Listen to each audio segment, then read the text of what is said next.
Students, welcome in my YouTube classes. I am Rahul Gupta, your science expert. Subscribe my YouTube channel Chemistry Learning with Rahul Gupta. And we are discussing about chapter 5 class 10 periodic classification of elements, that is video 2. Students, just take pen and notebook and note down continuously.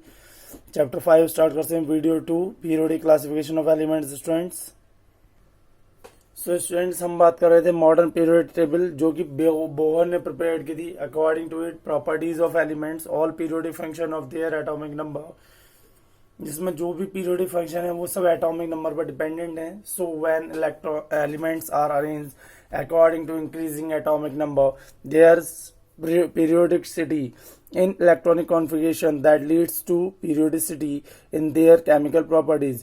यानी जैसे जैसे इनका atomic number increase होता है वैसे वैसे ही इनकी chemical properties भी उसी पर डिपेंड करती हैं. इलेक्ट्रॉनिक कॉन्फ़िगरेशन भी उसी पर डिपेंड करता है. It consist of horizontal raw period and vertical column groups. और इस टेबल में ग्रुप्स और पीरियड्स को स्पेसिफाइड किया गया है.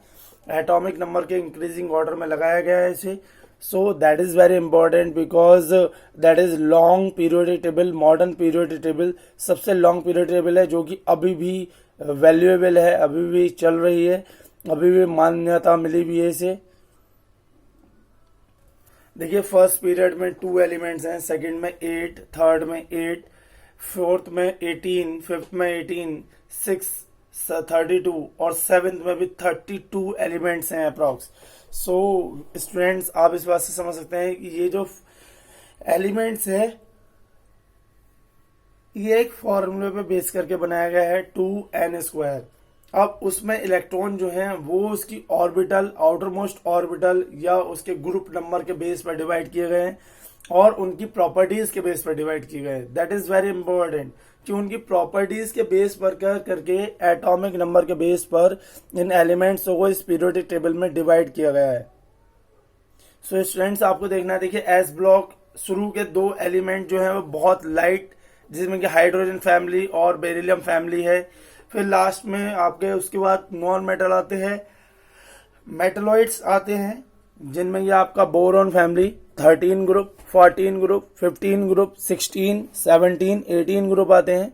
ठीक है. और बीच वाले जो हैं वो हैवी मेटल्स हैं, जिनमें आपके थर्ड ग्रुप स्कैंडियम Sc से लेकर और Zn तक है, जिंक तक. ये 10 ग्रुप आपके हैवी ट्रांजिशनल एलिमेंट्स हैं. ठीक है स्टूडेंट्स, बहुत ध्यान से देख लीजिए इन्हें. और नीचे वाले 2 ये एफ ब्लॉक के एलिमेंट्स कहलाते हैं. इन्हें लैंथेनाइट सीरीज और एक्टिनाइट सीरीज कहते हैं. ये जो कलर है ये इसके नेचर को रिप्रेजेंट कर रहा है. इसमें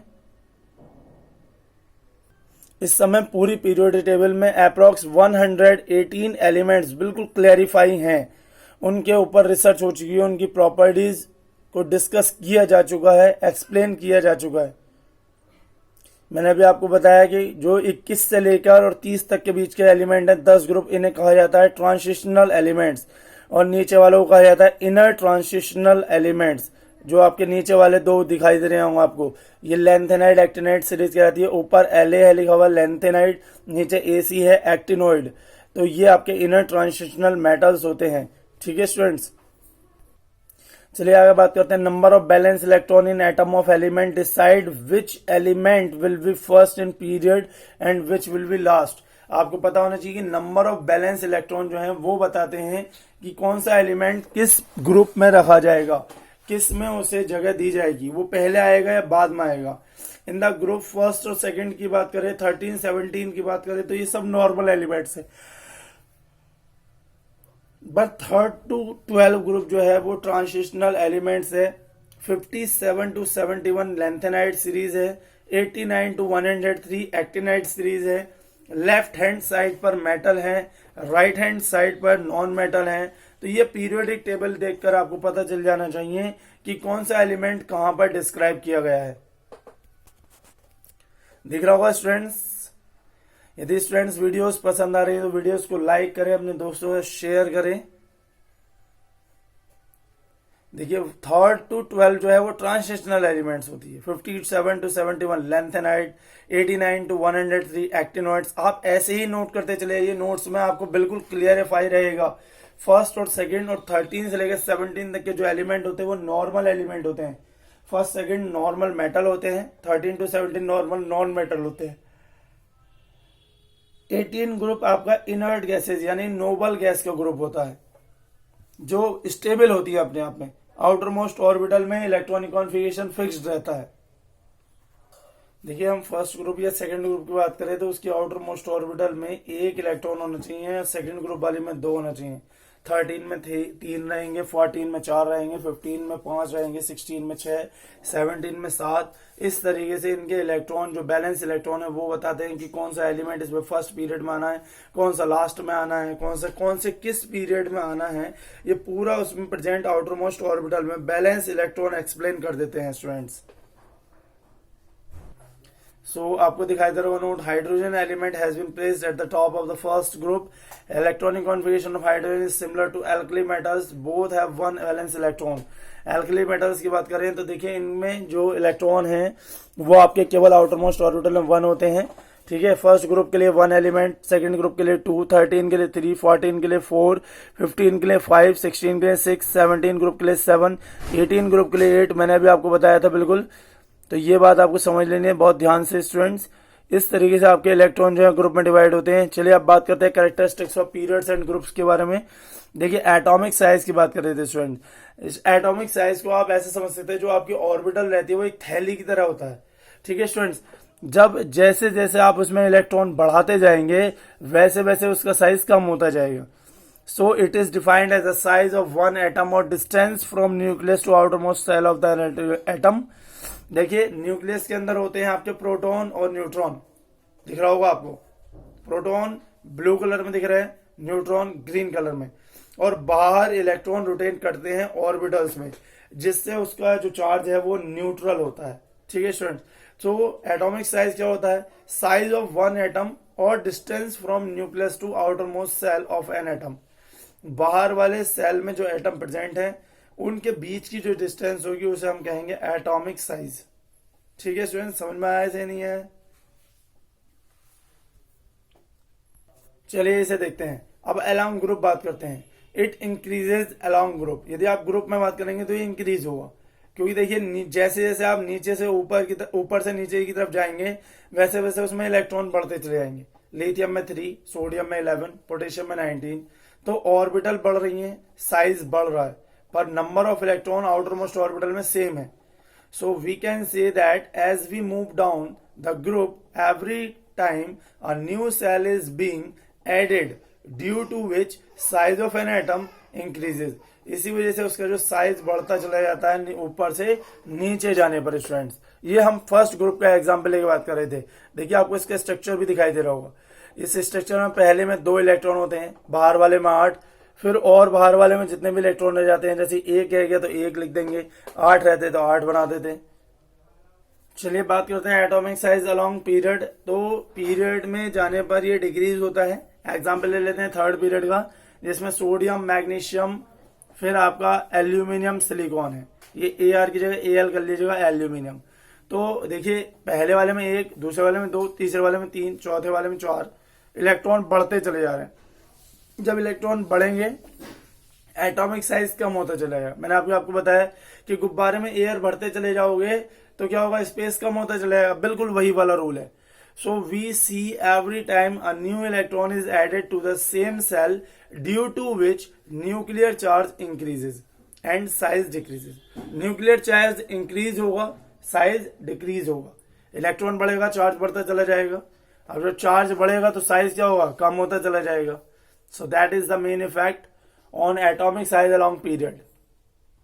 चलिए एक सैंपल प्रॉब्लम देख लेते हैं। Which of the following is bigger in its pair. अब आपको बताना है कौन सा बिगर है। Lithium, carbon, chlorine, bromine, beryllium और मैग्नीशियम। तो बिगर बताना है इन इट्स पेयर।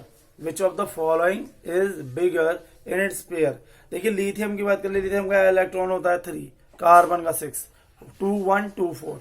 तो देखिए लिथियम का साइज तो ज्यादा होगा पर कार्बन का कम हो जाएगा, क्योंकि 4 इलेक्ट्रॉन की आउटर मोस्ट ऑर्बिटल में। वहीं क्लोरीन, ब्रोमीन की बात करेंगे तो क्लोरीन और ब्रोमीन में 7 इलेक्ट्रॉन्स होते हैं आउटर मोस्ट ऑर्बिटल में, तो उसका साइज तो बहुत कम हो गया। बिल्कुल ध्यान समझ लीजिए। फिर बेरिलियम, मैग्नीशियम। बेरिलियम में कितने होते हैं? 2 इलेक्ट्रॉन होते हैं आउटर मोस्ट ऑर्बिटल में। मैग्नीशियम में भी 2 होते हैं। तो बेरिलियम और मैग्नीशियम में क्या होगा?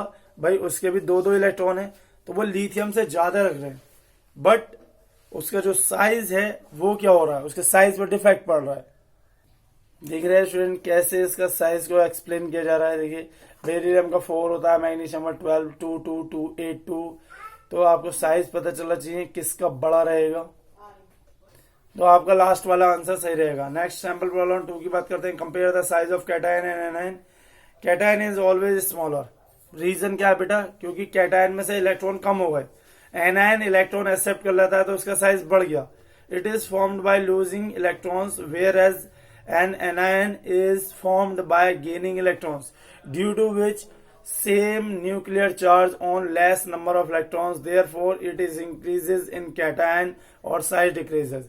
Like सोडियम और क्लोरीन का एक एग्जांपल ले लेते हैं। सोडियम के आउटर मोस्ट ऑर्बिटल में एक इलेक्ट्रॉन रहता है, वो अपने एक इलेक्ट्रॉन डोनेट कर देता है, ठीक है, और क्लोरीन उस इलेक्ट्रॉन को एक्सेप्ट कर लेता है, तो साइज किसका कम हो गया भाई, जो सोडियम का जो साइज है वो कम हो गया, क्लोरीन का साइज वहां पर बढ़ गया, ठीक है भाई। न्यूक्लियर चार्ज तो वहां पर सेम रहेगा, ठीक है, तो कैटायन हमेशा स्मॉलर रहता है एनायन के कंपैरिजन में साइज ऑफ में, ठीक है स्टूडेंट्स, बहुत ध्यान समझ लीजिएगा, ये क्वेश्चन बहुत इंपॉर्टेंट है, कई बार आया हुआ है।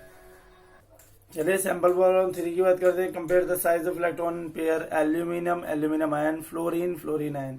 तो सिंपल सी बात है, देखिए एल्यूमिनियम के पास कितने इलेक्ट्रॉन होते हैं, 13, 2, 8, 3। एल्यूमिनियम आयन के पास केवल 3 इलेक्ट्रॉन कम हो जाते हैं, 2, 8 हो जाते हैं, तो साइज किसका ज्यादा होगा, एल्यूमिनियम पर पॉजिटिव चार्ज आ रहा है, तो एल्यूमिनियम का साइज ज्यादा होगा या एल्यूमिनियम आयन का, भाई एल्यूमिनियम का साइज जो होगा वो स्मॉलर रहेगा, एल्यूमिनियम आयन का साइज कम हो जाएगा क्योंकि इलेक्ट्रॉन कम हो गए, चार्ज तो सेम है।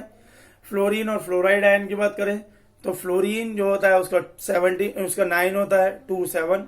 फ्लोराइड आयन 2, 8 हो जाता है, 10, उस पर नेगेटिव चार्ज आता है। सो फ्लोरीन जो है वो स्मॉलर रहेगा साइज में, फ्लोराइड आयन नहीं रहेगा।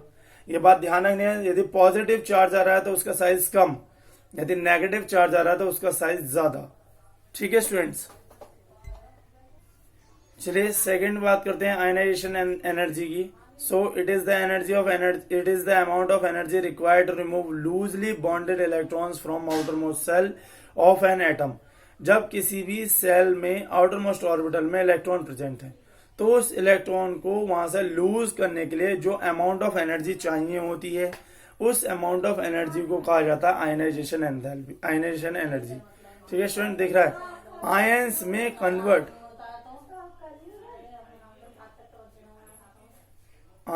में कन्वर्ट होने के लिए जो हमें एनर्जी चाहिए वो आयनाइजेशन एनर्जी होती है। देखिए किस तरीके से एनर्जी लगाई जा रही है और उस इलेक्ट्रॉन को वहां से रिलीज करा जा रहा है, यानी कि आयंस में कन्वर्ट करा जाता है। नॉर्मली मेटल्स में ऐसा होता है कि इलेक्ट्रॉन वहां से लूज कराने होते हैं, नॉन मेटल तो अपने इलेक्ट्रॉन्स को छोड़ता नहीं है, उसे तो इलेक्ट्रॉन और चाहिए, एक्सेप्ट करता है। तो मेटल की जो आयनाइजेशन एंथैल्पी होती है वो बहुत ज्यादा होती है क्योंकि उन्हें लूज करने में बहुत वो लगता है, ठीक है स्टूडेंट्स।